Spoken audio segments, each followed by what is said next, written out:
Hello everyone. So we are studying optical instruments. Optical instruments में जो natural instrument है, natural optical instrument है, वो है हमारा ह्यूमन आई. ह्यूमन आई से रिलेटेड हमने सारी चीज़ें पढ़ी, उसका कंस्ट्रक्शन देखा, उसके डिफेक्ट्स देखे और उसके ऊपर के न्यूमेरिकल्स भी हमने देखे अपने पिछले लेक्चर्स में. ठीक है, अब हम लोग बात करने वाले हैं ऐसे ऑप्टिकल इंस्ट्रूमेंट्स की जो हमने आर्टिफिशियली कंस्ट्रक्ट किया है ना, अपने डिफरेंट पर्पसेस को सॉल्व करने के लिए. ठीक है, तो उनमें से अपन क्या क्या पढ़ने वाले हैं. ठीक है, ऐसे ऑप्टिकल इंस्ट्रूमेंट्स के बारे में देखते हैं. तो चलो आगे जो हम लोग पढ़ने वाले हैं ऑप्टिकल इंस्ट्रूमेंट के बारे में, उनमें से पहला है बेटा सिंपल माइक्रोस्कोप. क्या पढ़ने वाले हैं? Simple microscope. इसको अपन सिंपल वे में मैग्नीफाइंग ग्लास भी बोलते हैं, मैग्नीफाइंग ग्लास भी बोलते हैं. ठीक है, और सेकेंड होगा बेटा हमारा कंपाउंड माइक्रोस्कोप. Compound microscope. तीसरा होगा हमारा टेलीस्कोप. ठीक है, तीसरा होगा हमारा टेलीस्कोप. टेलीस्कोप भी दो तरह के. ठीक है, एक पढ़ेंगे हम लोग एस्ट्रोनॉमिकल टेलीस्कोप, एस्ट्रोनॉमिकल टेलीस्कोप, और एक पढ़ेंगे हम लोग टेरेस्ट्रियल टेलीस्कोप. Terrestrial telescope. ठीक है, ये दो प्रकार के टेलीस्कोप. ठीक है, तो बेसिकली अपने को ये ऑप्टिकल इंस्ट्रूमेंट्स अभी पढ़ना बाकी है. ओके, इसके बाद जो है बच्चे रे ऑप्टिक्स पूरी तरीके से समाप्त हो जाएगा. ठीक है, तो चलो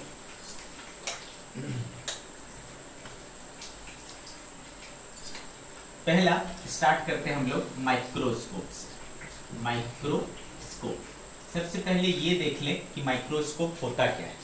व्हाट इज माइक्रोस्कोप? तो बेसिकली बेटे माइक्रोस्कोप वो ऑप्टिकल इंस्ट्रूमेंट है जो हमें छोटी चीज़ों को, जिसको देखने के लिए हमारा नेकेड आई क्या है, या तो तकलीफ महसूस करता है या फिर देख ही नहीं पाते हैं. मीन्स ऐसे ऐसे टाइनी ऑब्जेक्ट्स, ऐसे स्मॉल ऑब्जेक्ट्स जो नेकेड आई से या तो देखने में परेशानी होती है या फिर दिखता ही नहीं है, ऐसे ऑब्जेक्ट्स को मैग्नीफाई करके, बड़ा करके दिखाने का काम करता है कौन? माइक्रोस्कोप. ठीक है, माइक्रो का मतलब क्या होता है बेटा? वेरी स्मॉल, और स्कोप मतलब होता है देखना. तो मतलब वेरी स्मॉल टाइनी ऑब्जेक्ट्स को दिखाने वाला optical instrument is known as microscope. Clear? तो the optical instrument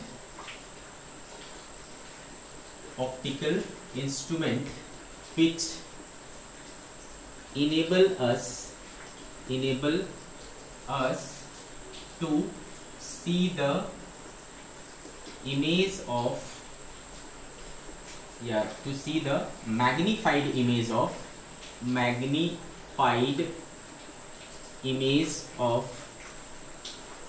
small tiny objects is called microscope. इसको क्या कहते हैं बेटे हम लोग? माइक्रोस्कोप कहते हैं. ठीक है, आगे मेरी बात समझ में.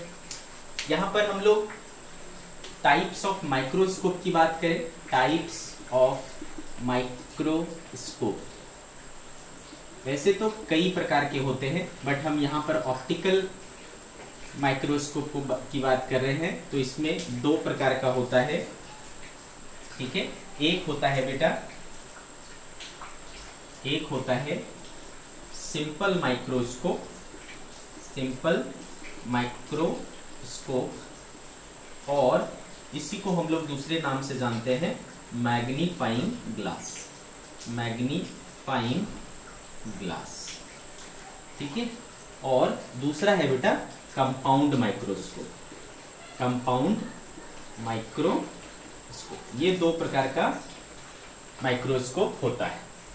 सिंपल माइक्रोस्कोप और कंपाउंड माइक्रोस्कोप के बारे में अब हम लोग क्या करेंगे, डिटेल में स्टडी करेंगे, ठीक है। दोनों को हम लोग अब डिटेल में पढ़ाई करेंगे, ठीक है।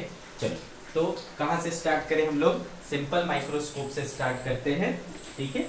फिर हम लोग कंपाउंड माइक्रोस्कोप के बारे में जानेंगे, क्योंकि सिंपल माइक्रोस्कोप समझ पाओगे तभी आपको कंपाउंड माइक्रोस्कोप भी समझ में आएगा। ओके, सी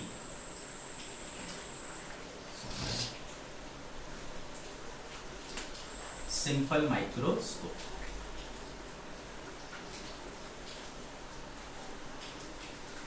ठीक है। तो सिंपल माइक्रोस्कोप क्या होता है, माइक्रोस्कोप क्या होता है ये तो हमें समझ में आ ही गया। सिंपल माइक्रोस्कोप क्या होता है, ये हमें क्या करता है बेटा, छोटी चीजों को, है ना, आसानी से बड़ा करके दिखाने में हेल्प करता है हमारा सिंपल माइक्रोस्कोप, ठीक है। तो इसको बोलेंगे दी microscope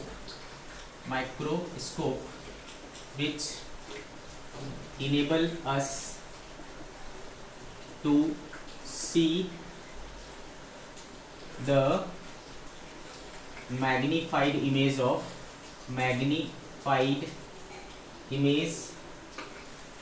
of small objects is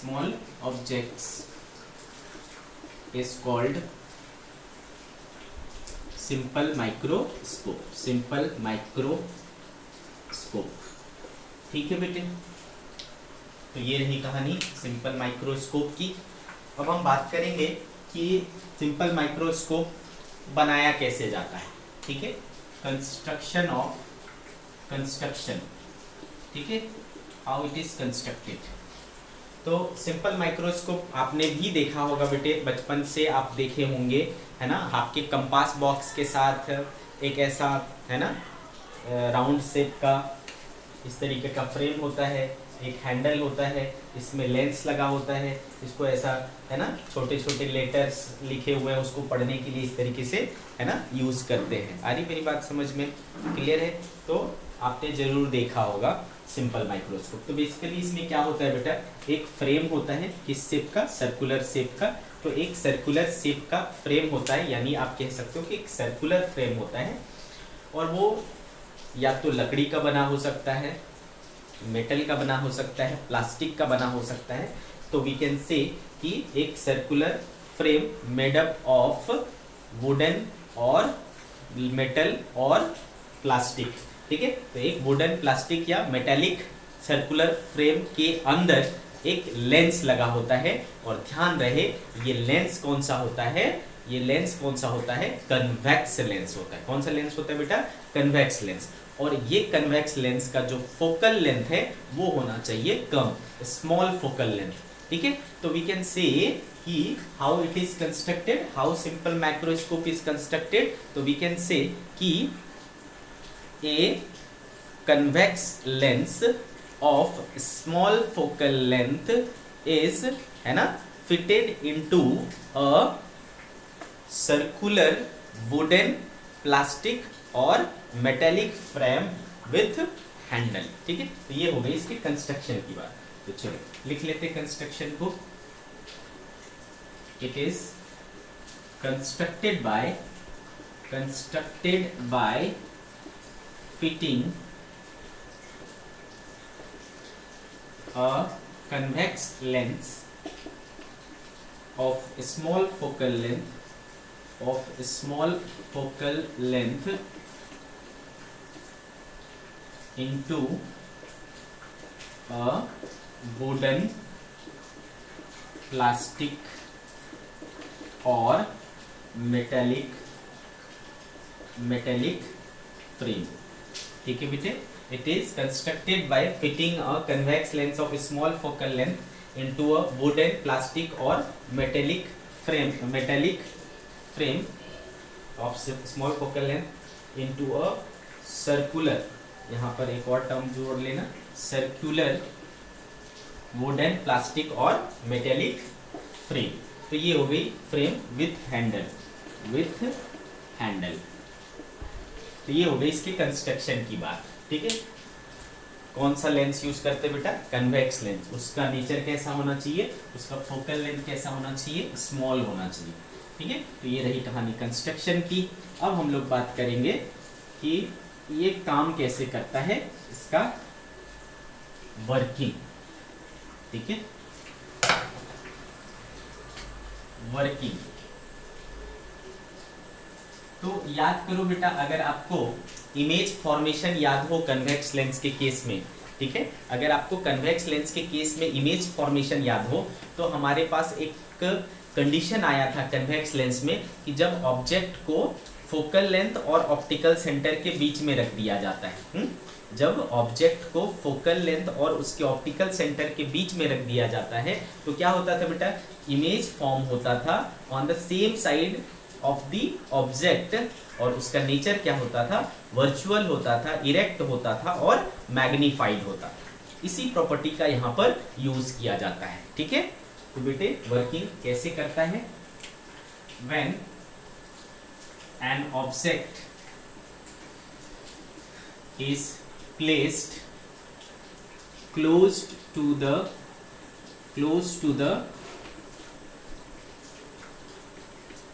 convex lens such that it comes between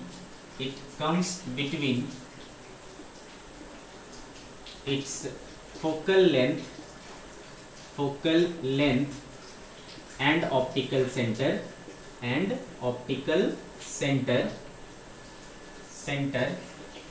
then, ठीक है, comes between optical focal length and optical center, then virtual, erect and magnified image is formed by the lens on the same side as the object के side में ही virtual, erect और magnified image उस lens के द्वारा बना दिया जाता है। इसी प्रिंसिपल पर आपका जो सिंपल माइक्रोस्कोप है वो काम करता है। आगे मेरी बात समझ में? ठीक है, तो ये रही कहानी वर्किंग की। ठीक है, अब बात करेंगे हम इसमें रे डायग्राम की। ठीक है, रे डायग्राम, ठीक है, सी रे डायग्राम। तो बेटे जैसे कि आपने देखा, इसमें क्या होता है, एक कन्वेक्स लेंस होता है, और मान लो ये इसका क्या है बेटा, प्रिंसिपल एक्सिस है, ये इसका फोकस है ना, और ये इसका ऑप्टिकल सेंटर, ये फोकस, ये इसका 2F और 2F। तो बेटे अगर हमने यहाँ पर एक ऑब्जेक्ट लिया, ठीक है, और इसका इमेज फॉर्मेशन करना चाहें तो क्या होगा, देखो एक light ray parallel to the principal axis ले गया, क्या होता है बेटा, रूल क्या कहता है, ये कहाँ से जाएगा, तो ये फोकस से जाएगा। ठीक है, और एक को कहाँ से लिया बेटा, ऑप्टिकल सेंटर से लिया। तो देखो ये दोनों इधर नहीं मिल सकते, अपन क्या करेंगे बेटे, इसको पीछे खींचेंगे। ठीक है, इस तरीके से, है ना, तो यहाँ कहीं मिलता हुआ दिखेगा। ओके, तो यहाँ पर मेरा ये अगर ऑब्जेक्ट है बेटा ए बी, तो देखो ए डैश और बी डैश यहाँ पर इमेज बन गया। आ गई मेरी बात समझ में? क्या हो गया, यहाँ पर इमेज बन गया। अब बेटे आपको इमेज अच्छे से दिखाई दे, है ना, इमेज आपको प्रॉपरली दिखाई दे, अच्छे से दिखाई दे, उसके लिए जरूरी होता है कि इमेज कम से कम लेंस से कितनी दूरी पर बने, तो वो है list distance of distinct vision पर। कहाँ बने, list distance of distinct vision पर, जिसको अपन कैपिटल डी बोला करते थे, जो कि एक कांस्टेंट होता है 25 centimetre for a healthy I. तो अक्सर अपन जो इमेज फॉर्म करवाते हैं वो कहाँ करवाते हैं बेटा, कैपिटल डी पर, और कैपिटल डी क्या होता है, 25 सेंटीमीटर। ठीक है, 25 सेंटीमीटर। तो ये देखो हुआ क्या, रे डायग्राम की बात। आ रही मेरी कहानी समझ में आपको? ये हुई आपको रे डायग्राम की बात। तो बेसिकली जो भी आपका लेंस माइक्रोस्कोप होता है बेटा, माइक्रोस्कोप बेसिकली करता क्या है, वो आपको मैग्नीफाई करके दिखाता है, बड़ा करके दिखाता है, इमेज को इन्हेंस करके दिखाता है, बड़ा करके दिखाता है। ठीक है, ओके, तो इसके लिए कौन सा लेंस कितना मैग्नीफाई करेगा, मतलब कौन सा माइक्रोस्कोप कितना मैग्नीफाई करके दिखाएगा, कितना बड़ा करके दिखाएगा, ये कैसे डिसाइड होता है? तो ये डिसाइड होता है बाय इट्स मैग्नीफाइंग पावर। ठीक है, आप जितने भी इंस्ट्रूमेंट पढ़ेंगे हम सबके क्या करेंगे, मैग्नीफाइंग पावर कैलकुलेट करेंगे। ठीक है, क्या कैलकुलेट करेंगे, मैग्नीफाइंग पावर। तो अभी हम चूंकि सिंपल माइक्रोस्कोप पढ़ रहे हैं तो अपने को सिंपल माइक्रोस्कोप का भी क्या निकालना पड़ेगा, मैग्नीफाइंग पावर निकालना पड़ेगा। तो let's see what is magnifying power.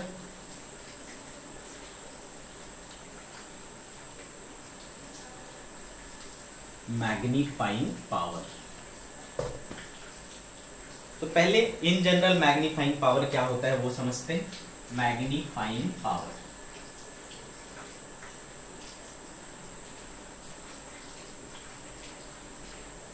ठीक है बेटे, मैग्नीफाइंग पावर क्या से शो कर सकते हैं, किसी बुक में आपको स्मॉल एम, किसी बुक में आपको कैपिटल एम ऐसा शो किया रहेगा।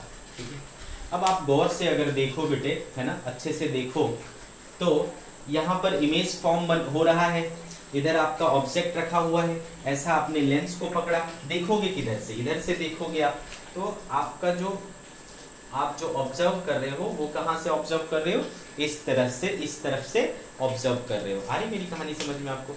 तो यहाँ से आप ऑब्जर्व कर रहे हो। ठीक है, अब देखो बेटे, जब मैं यहाँ से ऑब्जर्व कर रहा हूँ, ठीक है, ये मेरा इमेज है, ये ऑब्जेक्ट है और ये इमेज है। तो इमेज देखो हमारे आईज पर, है ना, इमेज हमारे आईज पर एक एंगल बना रहा है। ठीक है, दिस इज द एंगल। ठीक है, यही एंगल इधर भी बन रहा है, तो ये एंगल बना रहा है हमारे आईज पर। ठीक है, आगे मेरी बात समझ में?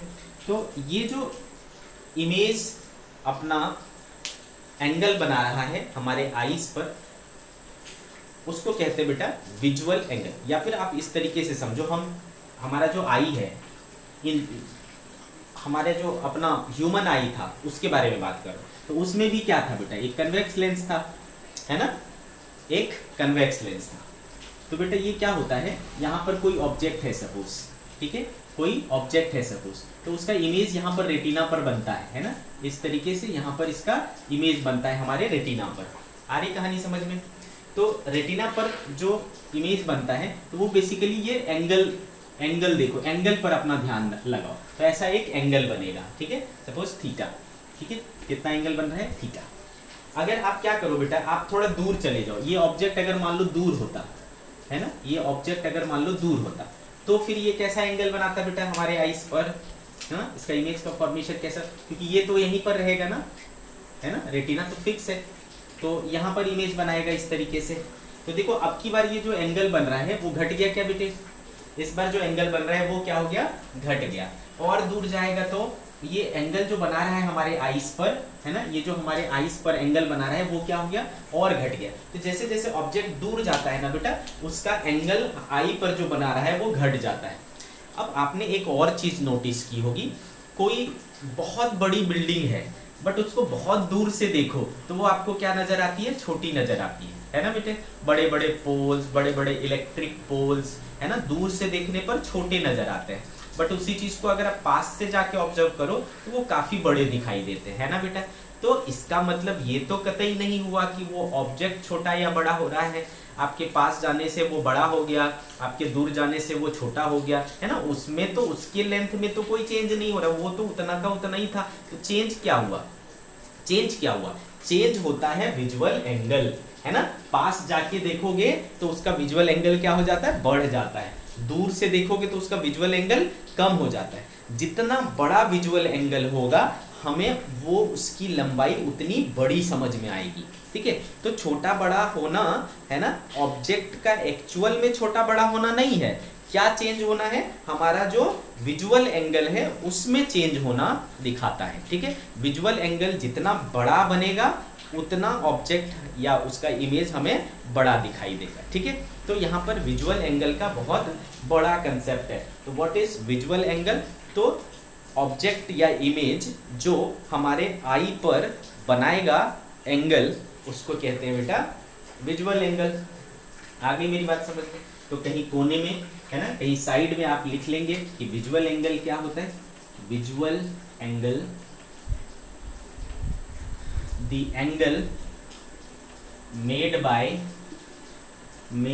by object or image on eye is called visual angle. Visual angle, आ गई मेरी बात समझ में? इसको कहते हैं बेटा विजुअल एंगल। अब इमेज जो एंगल बनाएगा, विजुअल एंगल बनाएगा, वो हम बोलेंगे visual angle formed by image, और जो ऑब्जेक्ट बनाएगा उसको बोलेंगे visual angle formed by the object. ठीक है, तो दोनों अपना अपना विजुअल एंगल बनाता है, क्योंकि यहाँ पर दो चीजें बन रही है, एक तो ऑब्जेक्ट खुद है और दूसरा उसका इमेज है। तो ऑब्जेक्ट खुद भी एक विजुअल एंगल बनाएगा और इमेज भी खुद अपना एक विजुअल एंगल बनाएगा। क्लियर है मेरी बात? तो विजुअल एंगल आपको समझ में आ गया और उसकी इंपॉर्टेंस भी समझ में आ गई। What is the importance of visual angle? Greater is the visual angle, greater will it be felt by the eye. ठीक है, आई उसको उतना बड़ा समझ पाएगा, उतना बड़ा देख पाएगा। क्लियर है? तो कोई चीज बड़ा हो रहा है तो क्या बढ़ रहा है बेटा? ऑब्जेक्ट की साइज बढ़ रही? नो नो नो नो, क्या बढ़ रहा है बेटा? उसका विजुअल एंगल बढ़ रहा है। सिंपल सी बात है। ठीक, तो इतनी कहानी समझ में आ गया बेटा कि विजुअल एंगल क्या है?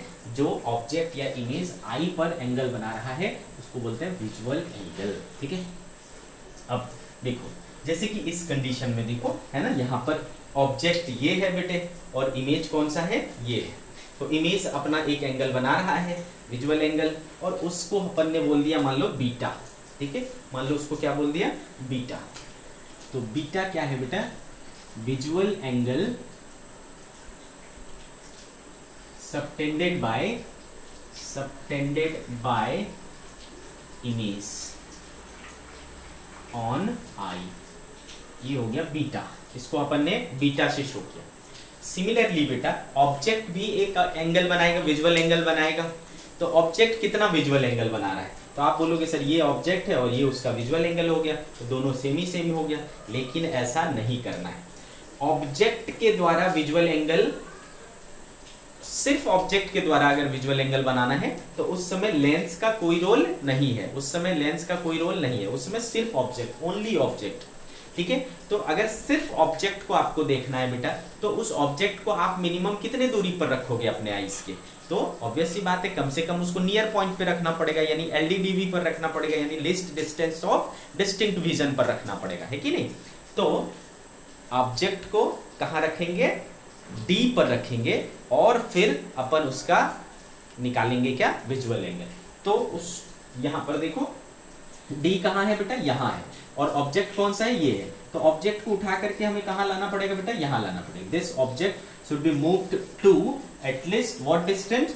Distance capital D distance. तो जब मैं इसको उठा करके यहाँ लाऊंगा तो इसकी हाइट तो नहीं बदलेगी, हाइट तो वही रहेगी। तो ये मेरा ऑब्जेक्ट यहाँ आ गया। अब जो ये एंगल बनाएगा ना बेटे, अब जो ये एंगल बनाएगा दैट इज कॉल्ड अल्फा, यानी visual angle subtended bye the object. इसको कहेंगे हम लोग अल्फा। तो what is alpha? Visual angle subtended by object when it is placed at capital D। ठीक है बेटा, अल्फा यानी ऑब्जेक्ट के द्वारा जो विजुअल एंगल निकाल रहे होंगे, तो इस बात का ख्याल रखेंगे कि हमारा ऑब्जेक्ट कहाँ होना चाहिए? एटलीस्ट कैपिटल D पर होना चाहिए। ठीक है, और इमेज के केस में ऐसा कोई जरूरी नहीं, इमेज जहां फॉर्म हो रहा होगा उसके रिस्पेक्ट में लेंगे। तो ये दो चीजें होती है। अब मैग्नीफाइंग पावर क्या होता है? मैग्नीफाइंग पावर जो होता है वो इन दोनों का रेशियो होता है।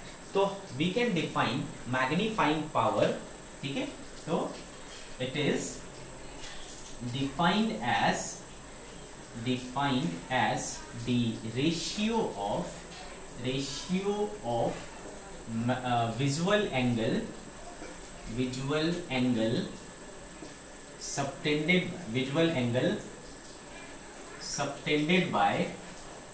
subtended by image, और इसको हमने बीटा से शो किया है, टू द विजुअल एंगल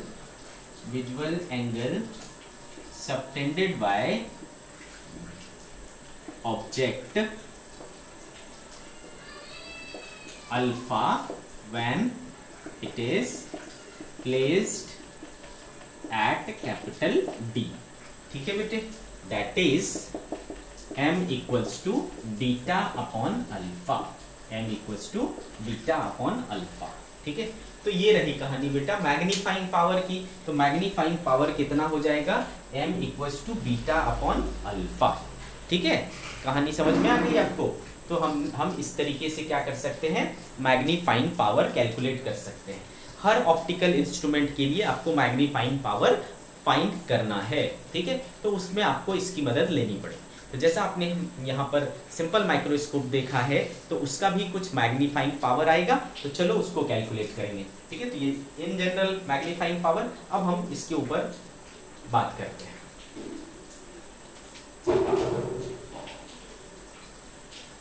तो अगला टॉपिक आपका इसका, हमने सिंपल माइक्रोस्कोप का इंट्रोडक्शन देख लिया, उसका कंस्ट्रक्शन देख लिया, उसकी वर्किंग देख ली, उसका रे डायग्राम देख लिया। अब हम क्या निकालेंगे, magnifying power. So magnifying power of simple microscope, simple microscope. ठीक है बेटे, magnifying power of simple microscope. अच्छा, जब हम मैग्नीफाइंग पावर सिंपल माइक्रोस्कोप का निकालते हैं तो इसमें, चलो इतनी कहानी तो समझ में आ गया। तो m इक्वल्स टू हमारे पास क्या फॉर्मूला है बेटा, m इक्वल्स टू है beta upon alpha, since m equals to beta upon alpha. अब आप मुझे बताओ बीटा क्या है। बीटा क्या है, visual angle of image. So what is image, image का देखो कितना है बेटा, ये है इमेज का डिस्टेंस। ओके, ये है इमेज का डिस्टेंस। तो कितना है, कितना है हो जाएगा बेटा इसका। तो एंगल क्या होता है, परपेंडिकुलर अपॉन बेस, है ना।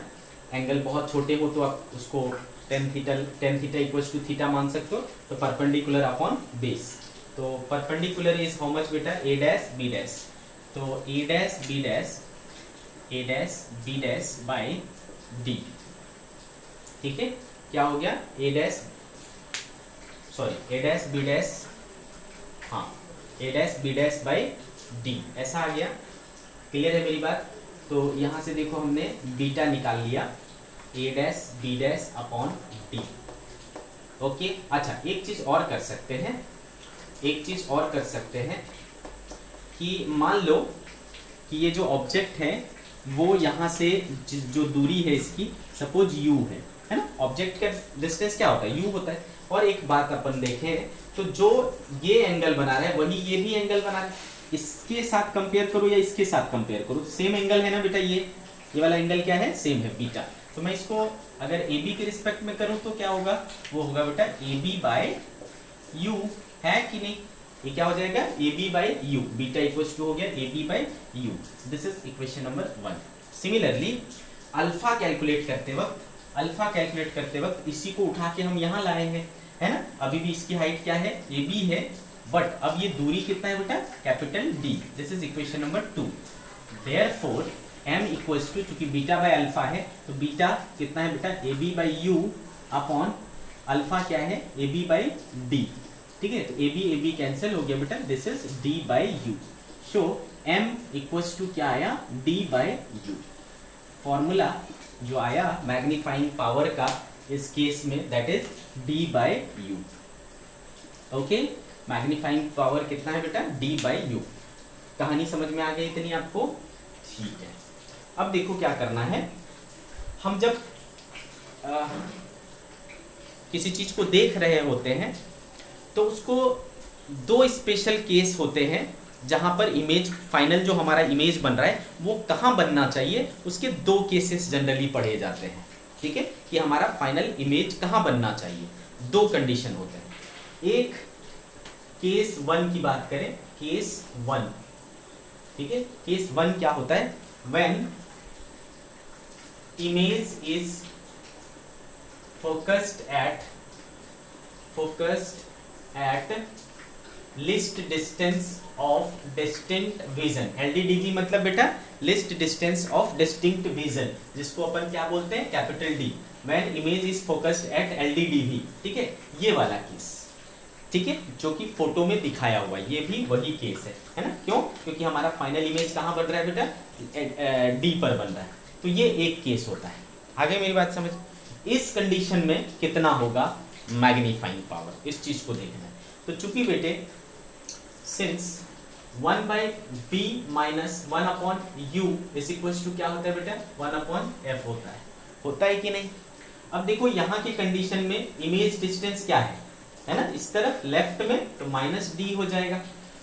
ओके, क्या है, -d हो गया। और ऑब्जेक्ट डिस्टेंस क्या है बेटा, -u है ना, ऑब्जेक्ट डिस्टेंस, ये भी लेफ्ट में है तो माइनस हो जाएगा। इन सब चीजों को यहाँ पर पुट करते हैं, तो 1/-d minus -u is equal to 1/f। ये माइनस माइनस प्लस हो गया बेटा। तो देखो 1/u इक्वल्स टू क्या हो जा रहा है, 1/f प्लस 1/d है ना बेटे। ये क्या हो गया, क्या हो गया, 1/u equals to 1/f plus 1/d। अगर मैं दोनों तरफ d से मल्टीप्लाई कर दूं तो बेटा क्या हो जाएगा, d/u is equals to d/f plus 1 हो जाएगा क्या। तो देयरफॉर अब देखो ये d/u क्या है, यही तो m है आपका, है ना, this is magnifying power. So here m equals to क्या आया, देखो 1 प्लस d/f। ठीक है, तो इस कंडीशन में जब आपका इमेज कहाँ फोकस्ड होता है, कैपिटल D पर फोकस्ड होता है, तो मैग्नीफाइंग पावर आता है 1 प्लस d/f। क्या आता है बेटा, 1 plus d/f, where capital D is what, 25 centimetre, वो f is what, focal length. ठीक है, magnifying power is 1 plus d/f, but शर्त क्या है, when image is focused at LDDV। Clear है मेरी कहानी। ओके, अब यहां से देखो आपको एक कंसेप्ट समझ में आ रहा है कि 1 कांस्टेंट टर्म है, कैपिटल D 25 सेंटीमीटर, वो भी कांस्टेंट टर्म है। तो m और f में क्या रिलेशन आ रहा है, तो यहां से क्लियरली समझ में आ रहा है कि m जो है ना वो inversely proportional to focal length है, इसलिए है ना। और m क्या बताता है बेटा, m ये बताता है कि है ना मैग्नीफाइंग पावर है, मतलब वो कितना मैग्नीफाई करके दिखा सकता है वो बताता है आपको m, यानी मैग्नीफाइंग पावर। ठीक है, तो m की वैल्यू जितनी अधिक होगी वो ऑब्जेक्ट को उतना बड़ा करके उसका इमेज दिखाएगा आपको। ठीक है, तो बेटा आप अक्सर क्या चाहोगे कि छोटी से छोटी चीज को वो बड़ा करके दिखाए, यानी हाई मैग्नीफाइंग पावर आप चाहते हो अपने मैग्नीफाइंग ग्लास से। तो इसके हाई होने के लिए इसको क्या होना चाहिए बेटे, लो होना चाहिए। तो फोकल लेंथ क्या होना चाहिए, लो। तो इसलिए हमने स्टार्टिंग में ही क्या लिखाया है आपको कि हम लोग एक कन्वेक्स लेंस यूज करते हैं जिसका फोकल लेंथ क्या होना चाहिए, कम होना चाहिए। ठीक है, स्मॉल फोकल लेंथ वाला लेंस यूज करते हैं। तो आपसे सवाल पूछा जाएगा कि सिंपल माइक्रोस्कोप में जो लेंस यूज कर रहे हैं उसका फोकल लेंथ कम होना चाहिए कि ज़्यादा, तो आप बोलोगे कम होना चाहिए। आपसे पूछेगा क्यों कम होना चाहिए, ताकि उसका मैग्नीफाइंग पावर ज़्यादा आए। ठीक है, मतलब उसका मैग्नीफाइंग पावर हमें ज़्यादा मिले। ठीक है, तो ये रहा कहानी बेटा फर्स्ट केस की। सेकेंड केस क्या हो सकता है, सेकेंड केस क्या हो सकता है, तो चलो समझते हैं सेकेंड केस के बारे में।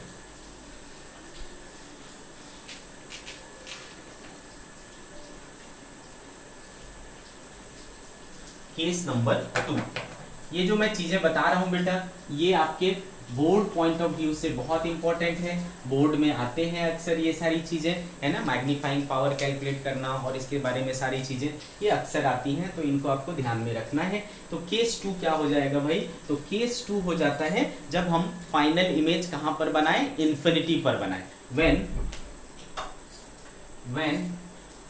final image is formed at when final image is formed at infinity, ठीक है बेटे, कहाँ बने, इन्फिनिटी पर बने।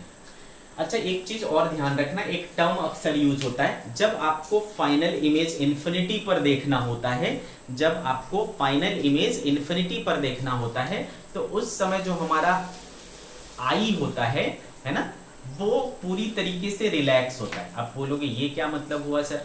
तो याद करो, हमने क्या देखा था कि हमारा जो आई होता है ना, वो सिलियरी मसल्स के थ्रू लटका होता है। ठीक है, सिलियरी मसल्स क्या करता है, सिलियरी मसल्स क्या करता है, जब रिलैक्स छोड़ देता है, ठीक है, जब रिलैक्स छोड़ देता है तो वो थोड़ा मोटा हो जाता है, और जब इसको ऐसा खींचता है तो वो पतला हो जाता है। ठीक है, आ रही मेरी बात समझ में? तो जब खींचेगा तो उसको कहते हैं स्ट्रेस्ड कंडीशन। क्या बोलते हैं बेटा? उसको बोलते हैं स्ट्रेस्ड कंडीशन। और जब वो छोड़ देगा तो वो हो जाएगा रिलैक्स्ड पोजीशन। मतलब उस समय जो आपके मसल्स हैं वो रिलैक्स कर रहे होते हैं, और जब वो खींचते हैं तो उस समय वो टेंशन में होते हैं, मतलब स्ट्रेन प्रोड्यूस हो जाता है, स्ट्रेस प्रोड्यूस हो जाता है। ये आपको तो याद ही होगा स्ट्रेस स्ट्रेन क्या होता है ना? स्ट्रेन मतलब चेंज इन लेंथ हो जाता है। ठीक है बेटे, तो जब इन्फिनिटी पर होता है बेटे, तो उस समय जो हमारा आई का पोजीशन होता है वो रिलैक्स्ड पोजीशन होता है। उस समय जो हमारे सिलियरी मसल्स होते हैं वो रिलैक्स्ड होते हैं। ठीक है, तो इसको रिलैक्स्ड पोजीशन ऑफ आई भी बोल सकते हैं। ठीक है, तो इसको ब्रैकेट में कह सकता हूं रिलैक्स्ड पोजीशन ऑफ आई। ठीक है, तो अगर आपको ये बोल दिया जाए कि रिलैक्स्ड पोजीशन ऑफ आई, तो आपको समझ जाना है कि हमारा फाइनल इमेज कहाँ बनना चाहिए, इन्फिनिटी पर बनना चाहिए। ठीक, बहुत अच्छी बात है। तो सोचो बेटे, इमेज इन्फिनिटी पर कब बनता है? जब ऑब्जेक्ट कहाँ होगा, फोकस पे होगा, है कि नहीं बेटे? जब ऑब्जेक्ट फोकस पे होगा तब जाकर के इमेज इन्फिनिटी पर बनेगा। यही हमने पढ़ा है कि नहीं? सी, अगर ये लेंस के सामने हमने ऑब्जेक्ट को फोकस पे रख दिया तो क्या होगा, ये गया ऐसे, ऐसे चला गया, और एक ऐसे लिया, ऐसे चला गया, तो ये दोनों क्या हो गए बेटा, पैरेलल हो गए, है ना? ये दोनों क्या हो गए, पैरेलल हो गए। तो हमें इमेज कहाँ दिखेगा बेटा, बहुत दूर जाकर के इन्फिनिटी पर दिखाई देगा, है ना? कहाँ पर दिखाई देगा, इन्फिनिटी पर दिखाई देगा। क्लियर है मेरी कहानी आपको?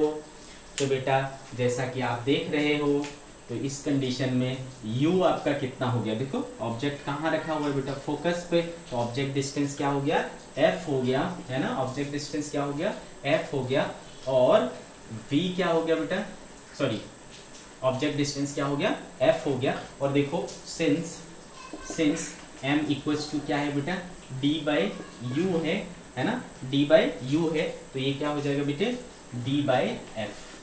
Okay, so therefore m equals to, इस कंडीशन में क्या होता है, d अपॉन f। तो क्या समझा बेटा, जब हमको फाइनल इमेज इन्फिनिटी पर बनाना होता है, जब हमको फाइनल इमेज इन्फिनिटी पर बनाना होता है, तो उस टाइम अपन क्या करते हैं, मैग्नीफाइंग पावर का फॉर्मूला क्या यूज करेंगे, d बाई एफ यूज करेंगे। और जब कैपिटल D पर बनाएंगे तो उस समय क्या होगा, 1 प्लस डी बाई एफ। तो यही दो केसेस होते हैं, एक फोकस्ड एट इन्फिनिटी और दूसरा फोकस्ड एट क्या बोलते हैं, D, कैपिटल D। ठीक है, कैपिटल D पर 1 प्लस डी बाई एफ और इन्फिनिटी पर d बाई एफ। इन्फिनिटी पर बने तो उसको और किस नाम से जानते हैं, रिलैक्स्ड पोजीशन ऑफ आई के नाम से जानते हैं। तो ये अच्छे से आपको चीजें समझ में आ रही होगी बेटा, d बाई एफ। दोनों ही कंडीशन में एक चीज बहुत अच्छे से क्लियर है कि magnifying power inversely proportional to focal length है। तो फोकल लेंथ जितना कम होगा, मैग्नीफाइंग पावर उतना ज्यादा होगा। मैग्नीफाइंग पावर जितना ज्यादा होगा, इमेज उतना मैग्नीफाइड दिखेगा, इमेज उतना बड़ा दिखाई देगा, उतना हमारे लिए बेहतर है। ठीक है, तो ये दोनों चीजें आपने देख ली। अब आपसे एक सवाल तो ये हो गया कि जो है फोकल लेंथ कम होना चाहिए कि ज्यादा होना चाहिए, तो आपका आंसर क्या होगा बेटा, कम होना चाहिए।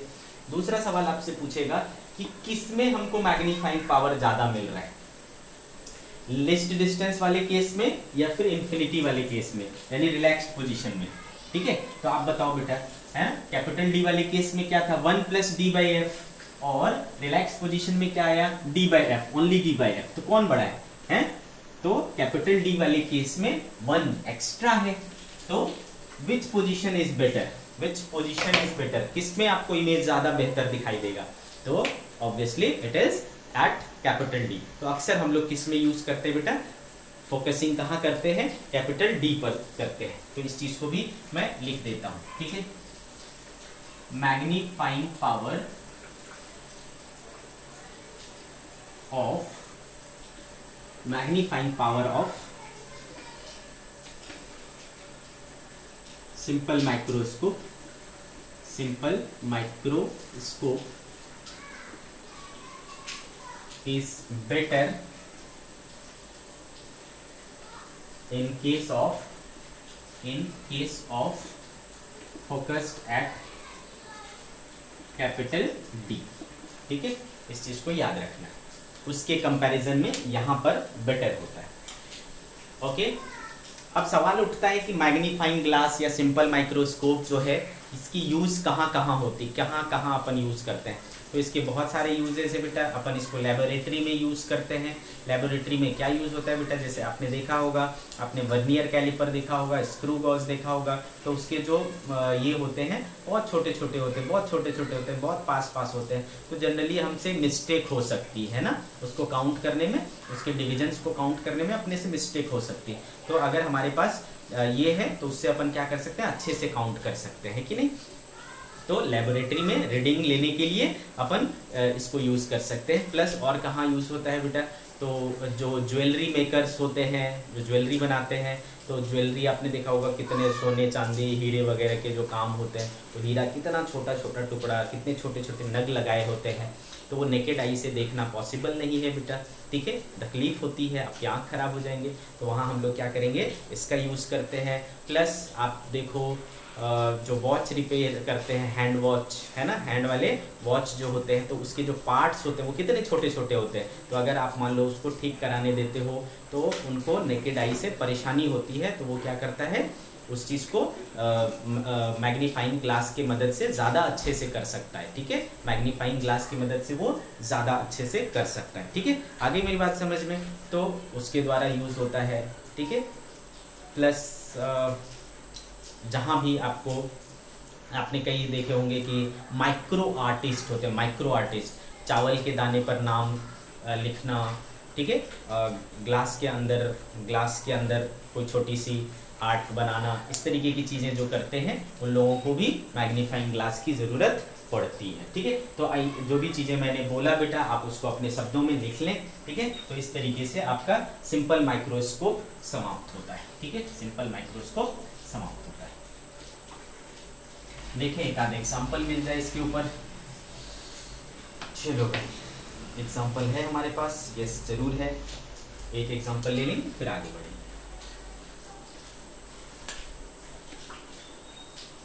सी क्या बोल रहा है बेटा, a detective uses a converging lens of focal length 12 centimetre to examine the fine details of some cloth fibres found at the scene of a crime. A detective uses a converging lens of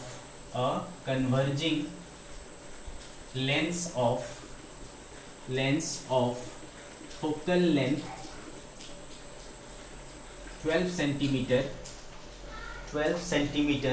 to examine the fine details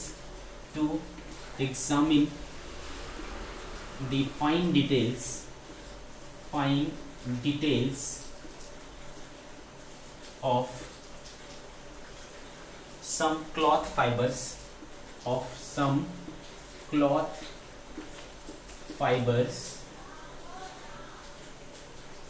found at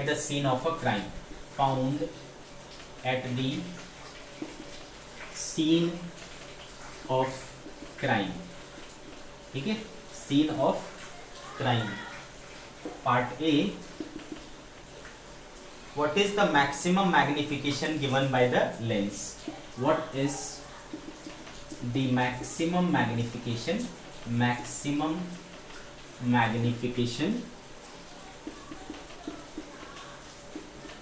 given by the lens?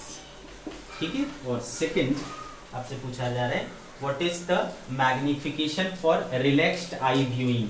What is the magnification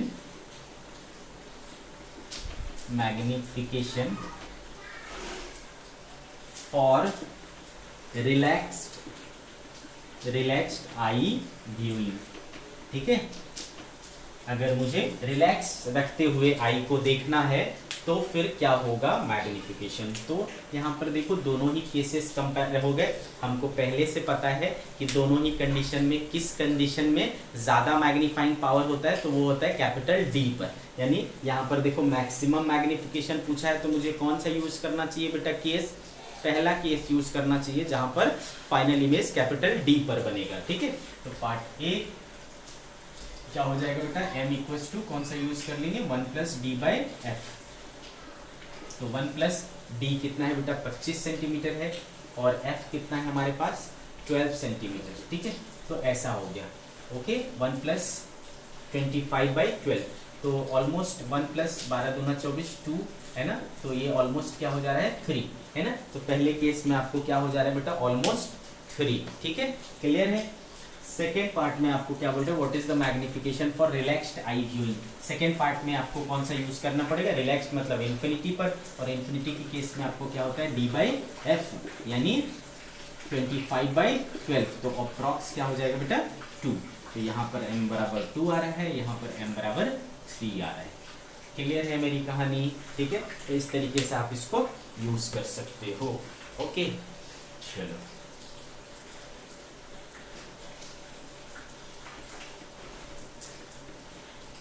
अब बेटा सवाल उठता है कि जो simple microscope है उसमें magnifying power क्या है, inversely proportional to focal length है। तो अगर मुझे ज़्यादा मैग्नीफाइंग पावर चाहिए, और ज़्यादा मैग्नीफाइंग पावर चाहिए, और ज़्यादा मैग्नीफाइंग पावर चाहिए, तो हमें क्या करना चाहिए, हमें फोकल लेंथ को घटाते चले जाना चाहिए, फोकल लेंथ को और घटाते चले जाना चाहिए। तो आप जब फोकल लेंथ को घटाते हो तो पता क्या होता है, ध्यान से देखना। ठीक है, जब आप फोकल लेंथ को घटाते हो, जैसे कि देखो अगर इसको मैंने लिया है, ठीक है, और इसको मैं क्या करता हूँ बेटा, इस तरीके का पतला एक लेंस है ना, इस तरीके का एक पतला लेंस है, तो इस पतले लेंस का जो आर है बेटा वो क्या होता है, ज्यादा होता है ना। पतले लेंस का आर क्या होता है, ज्यादा होता है। तो जैसे कि याद करो फॉर्मूला था क्या, म्यू -1 इंटू 2/r आता था ना, 1/f इक्वल्स टू, क्लियर है मेरी बात, 1/f equals to mu -1 into 2/r ऐसा आता था फोकल लेंथ का, ये पावर का फॉर्मूला ऐसा आता था। ठीक है बेटे, तो इसका आर क्या है, ज्यादा है ना, इसका आर क्या है, ज्यादा है, तो इसका फोकल लेंथ क्या आएगा, ज्यादा आएगा। देखो फोकल लेंथ और आर में क्या रिलेशन है, इस तरीके का।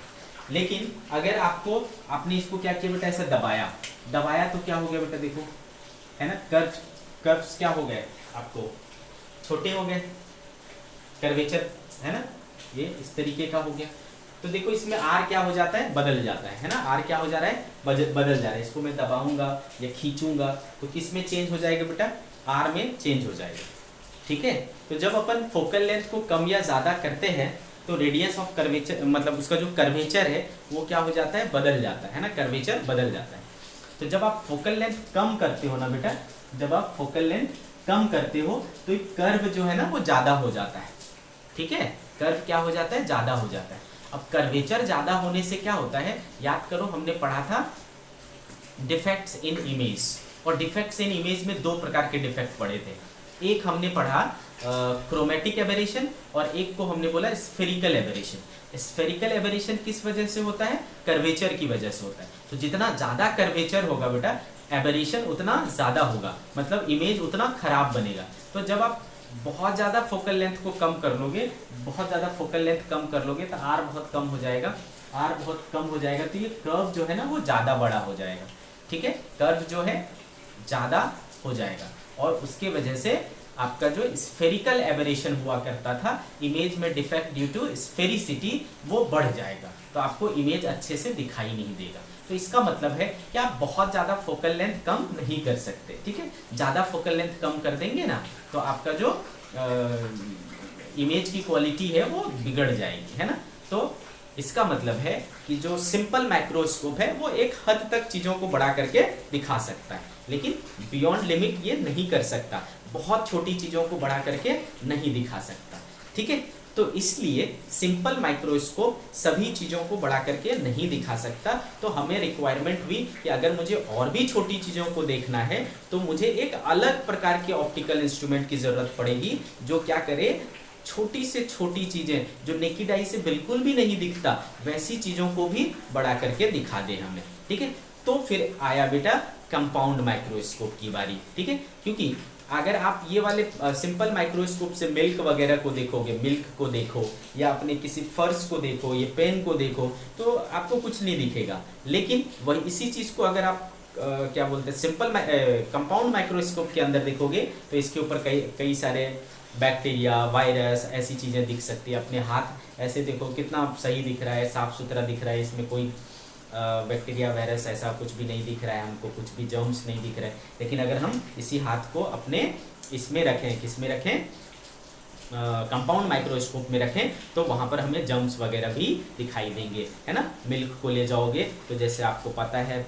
कुछ ऐसा लैक्टोबैसिलस बैक्टीरिया वगैरह होते हैं, तो वो ऐसे नहीं दिखाई देते, आपको सिंपल माइक्रोस्कोप से भी नहीं दिखाई देंगे। लेकिन अगर आप उससे देखोगे तो आपको वो बैक्टीरियाज दिखाई देंगे। क्लियर है? ठीक है, तो बहुत छोटी चीज़ों को अगर बड़ा करके देखना है, यानी बहुत स्मॉल टाइनी पार्टिकल्स को देखना है, टाइनी ऑब्जेक्ट्स को देखना है जिसको नेकेड आई से बिल्कुल भी नहीं देखा जा सकता, तो उसके लिए अपने को क्या ज़रूरत पड़ता है, कंपाउंड माइक्रोस्कोप की ज़रूरत पड़ती है। ठीक है, किसकी ज़रूरत पड़ती है, कंपाउंड माइक्रोस्कोप की। ठीक है, चलो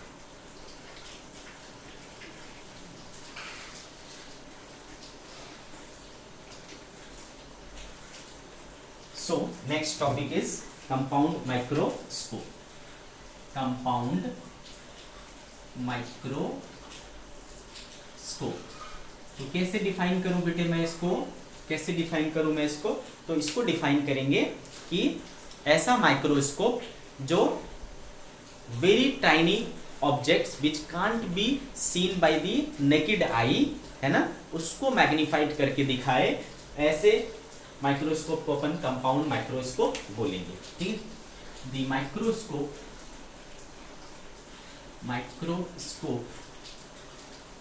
which can enable us to see the magnified image of very tiny particles, tiny objects which are not visible at all by naked eyes is called compound microscope.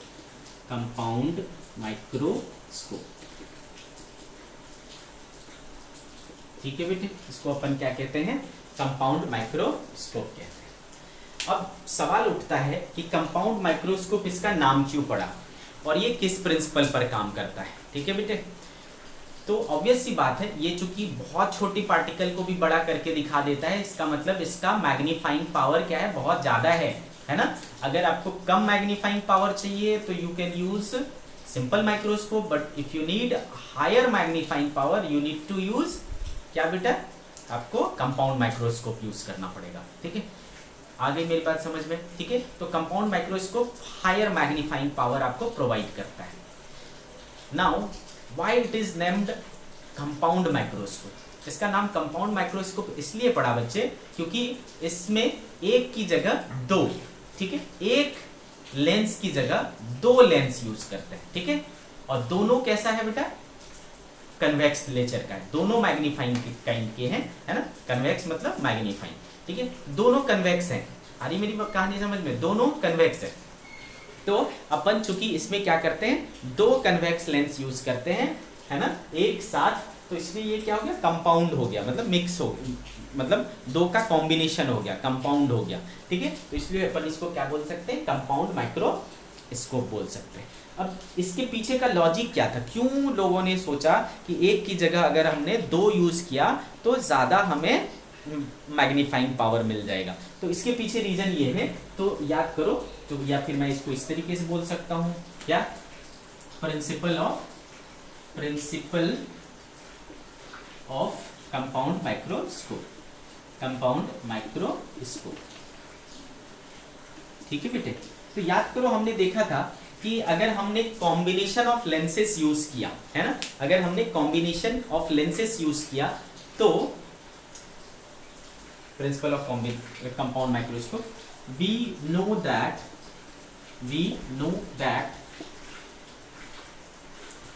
magnification produced by combination of lenses,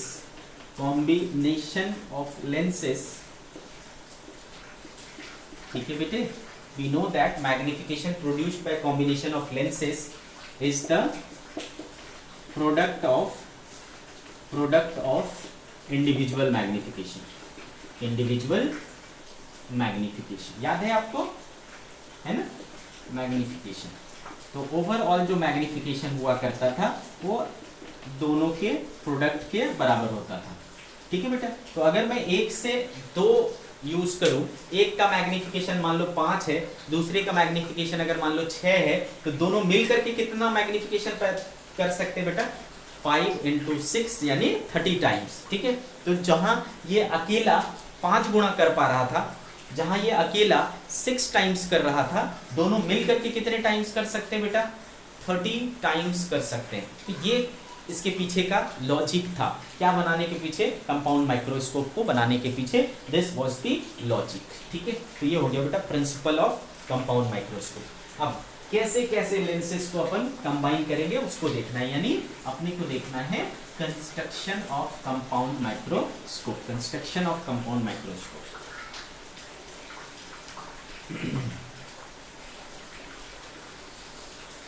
Construction of compound microscope.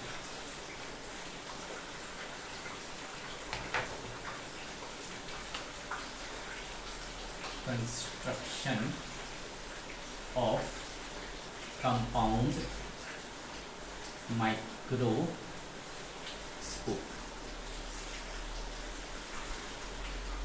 ठीक है। सी क्या होता है ये, इसमें हम लोग 2 convex lens use करते हैं और दोनों को कोएक्सियली प्लेस करते हैं।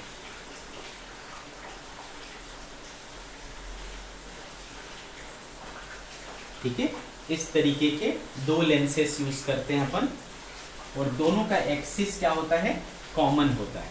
ठीक है। दोनों का एक्सिस कॉमन होता है। This is what, this is lens 1 and this is lens 2।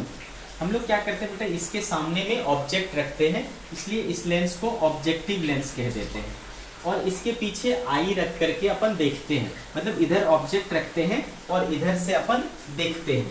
ठीक है। तो इसके पीछे आईज रहती है, तो इसको इसलिए आई लेंस कह देते हैं। तो देयरफॉर देयर आर 2 लेंसेस, दोनों का नेचर कैसा है बेटा, कन्वेक्स है, और जिसके सामने ऑब्जेक्ट रखा जाता है उसको ऑब्जेक्टिव लेंस कहते हैं, और जिसके पीछे आईज रखी जाती है उसको आई लेंस कहते हैं। आ गई मेरी बात समझ में। तो what is compound microscope, in compound microscope there are 2 convex lenses, है ना, there are 2 convex lenses which are fitted coaxially into a long metallic tubes। ठीक है। एक मेटेलिक ट्यूब के अंदर ये दोनों लेंस कोएक्सियली फिटेड होते हैं। क्या होते हैं बेटे, कोएक्सियली फिटेड होते हैं। क्लियर है। तो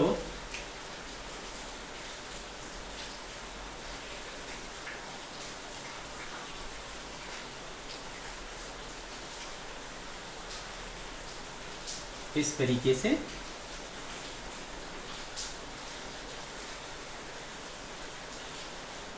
है ना। तो ये 2 पाइप्स के बीच में इस तरीके से रहते हैं। ठीक है बेटा। ओके। और ये पाइप, इसको आप ये दोनों जो पाइप होते हैं उनमें रैक एंड पिनियन अरेंजमेंट होता है। What does it mean by rack and pinion arrangement, जैसे कि ये देखो, है ना, ये वाली चीज है, तो इसको मैं क्या कर सकता हूँ बेटा, खोल सकता हूँ, है ना। तो इसमें देखो ये बनी हुई है, क्या बना हुआ है, ये देखो ऐसे चूड़ी बनी हुई है, ठीक है। इसको ऐसा घुमाने पर ये क्या होता है बेटा, आगे बढ़ता है, मतलब इसके बीच में सेपरेशन, ये देखो ये दोनों गैप के बीच में सेपरेशन क्या हुआ, बढ़ा। और इसको अपोजिट में घुमाओ तो इसके बीच की दूरी क्या होती है, कम होती है ना, इस तरीके से। तो इस तरीके का जो अरेंजमेंट होता है दोनों पाइप्स के ऊपर, है ना, इसको ऐसे ऐसे घुमाऊंगा तो निकलेगा, फिर ऐसे करूंगा तो बंद होगा। तो इससे क्या होगा, ये दोनों लेंस के बीच की दूरी चेंज हो सकती है ना। तो by the rack and pinion arrangement हम लोग क्या कर सकते हैं, दोनों लेंस के बीच की दूरी को चेंज कर सकते हैं ना। कौन कौन सी लेंसेज है बेटा, ये एक लेंसेज है, एक लेंस है और एक ये लेंस है, ठीक है। आगे मेरी कहानी समझ में। तो मैं क्या बोल रहा हूँ बेटा, इसमें दो लेंसेस होते हैं, there are two lenses convex, दोनों के दोनों क्या है, कन्वेक्स लेंसेस हैं। और इन दोनों को हम लोग कोएक्सियली एक लॉन्ग मेटेलिक ट्यूब में फिट कर देते हैं, ठीक है। चलो तो इसकी कंस्ट्रक्शन की बात करते हैं हम लोग।